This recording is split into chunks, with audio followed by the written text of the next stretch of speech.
আলী আল্লাহর সৃষ্টির মধ্যে সবচেয়ে প্রিয়কে, সবচেয়ে প্রিয় আল্লাহর বান্দা হলো ওই বান্দা যে আল্লাহর অপর মাখলুকের সাথে সুন্দর ব্যবহার করে।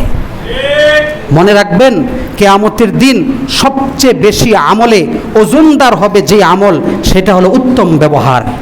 আপনি মনে করছেন সুইপার সে একজন নিম্ন শ্রেণীর মানুষ, বাস তাকে ধমকি ধামকি করবেন না।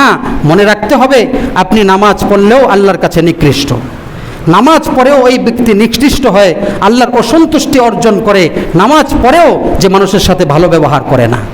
অনেক নামাজি যার উপর আল্লাহর গজব নাজিল হয়, আল্লাহর গুস্সা নাজিল হয়, যে নামাজ পড়ার পরেও অপর ব্যক্তির সাথে খারাপ আচরণ করে। আমার ভাইয়েরা, এজন্য মনে রাখতে হবে উত্তম ব্যবহার এটা অনেক বড় একটি আমল।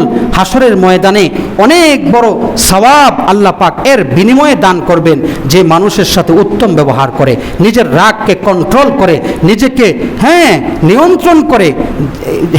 হজে গিয়ে অনেক মানুষ নিজেকে নিয়ন্ত্রণ করতে পারে না, বিভিন্ন সময় নিয়ন্ত্রণ করতে পারে না, নিজেকে নিয়ন্ত্রণ করে মানুষের সাথে উত্তম ব্যবহারের এই আপনার নমুনাটা আপনি দেখাতে হবে। হাদিসের মধ্যে এসেছে আল মুমিনু মা'লাফুন, মুমিন সে ভালোবাসার পাত্র হবে। লা খায়রা ফী মান লা ইয়া'লাফু ওয়া লা ইউলাফু, ওই ব্যক্তির মধ্যে কল্যাণ নাই যে আরেকজনকে ভালোবাসে না, তাকেও ভালোবাসা হয় না, এই ব্যক্তির মধ্যে কোনো কল্যাণ নাই।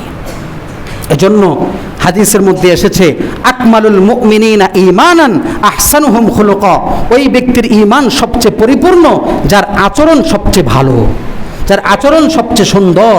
আমার ভাইয়েরা, এজন্য মনে রাখতে হবে আমার একটা জীবনের অন্যতম আমল হবে উত্তম ব্যবহার। মানুষের সাথে খারাপ ব্যবহার হবে না, সর্বক্ষেত্রে মানুষের সাথে উত্তম ব্যবহার, এটা নবীর চরিত্র ছিল। ইন্নাকা লা আলা খুলুকিন আযীম, যে একজন সুইপারের সাথেও তার সুন্দর ব্যবহার, মসজিদের খাদেমের সাথেও সুন্দর ব্যবহার। মসজিদের খাদেম সে আল্লাহর ঘরের খাদেম, সে রাস্তার চাকর নয়। মসজিদের খাদেম মানে আল্লাহর ঘরের খাদেম, সর্বোচ্চ সম্মান তাকে দিতে হবে। মুয়াজ্জিনকে সর্বোচ্চ সম্মান দিতে হবে। মুয়াজ্জিনের সম্মান হাদিসের মধ্যে এসেছে কিয়ামতের দিন মুয়াজ্জিনের গলা সবচেয়ে উঁচু থাকবে, কারণ আজানের মাধ্যমে সে মানুষকে দাওয়াত দিয়েছে। এজন্য তার সাথে কথা বলতেও আপনাকে সুন্দরভাবে বলতে হবে। খারাপ ব্যবহার এটা কোনোদিন কাম্য নয়। ইমাম, মুয়াজ্জিন, খাদেম তারা কোনোদিন কোনো মানুষের চাকর নয়, তারা আল্লাহর চাকর, মনে রাখতে হবে। আমার ভাইয়েরা, আল্লাহ পাক বুঝার আমল করার তৌফিক দান করেন, আমিন। ওমা আলাইনা ইল্লাল বালাগ। যারা ক্বাবলাল জুমা 4 রাকাত সুন্নাত আদায়